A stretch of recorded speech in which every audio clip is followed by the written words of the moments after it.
చిరంజీవి తల్లి సమాధి దగ్గర రౌడీలతో గట్టిగా పోరాడతాడు. అయితే సచ్చేదాకా చంపుతానే ఉంటూ అని రౌడీలకి వార్నింగ్ ఇస్తాడు. అయితే రౌడీలు చిరంజీవిని కొట్టడానికి ప్రయత్నిస్తూ ఉంటారు. కానీ అతను వాళ్ళని ఎదుర్కొంటాడు. రౌడీలు వెళ్ళిపోయాక చిరంజీవి తన తల్లి సమాధి ముందు కూర్చొని చాలా ఎమోషనల్గా మాట్లాడుతూ ఉంటాడు.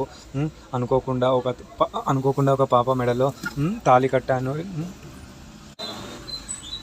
నీ కోడలు వచ్చేసింది అని చెప్తాడు. ఆ పాప నన్ను మొగుడు అనుకున్నప్పుడే నీ దగ్గరికి తీసుకొద్దాం అనుకున్నాను.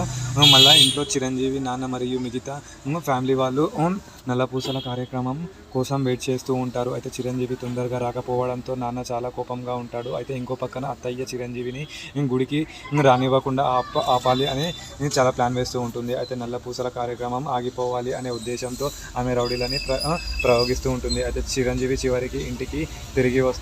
నాన్న అతన్ని చూసి ఏడపోయావురా, ఇంట్లో అందరూ వెయిట్ చేస్తుంటే నీకు బయట పని ఏంటి అని చెప్తూ ఉంటారు. మరి నెక్స్ట్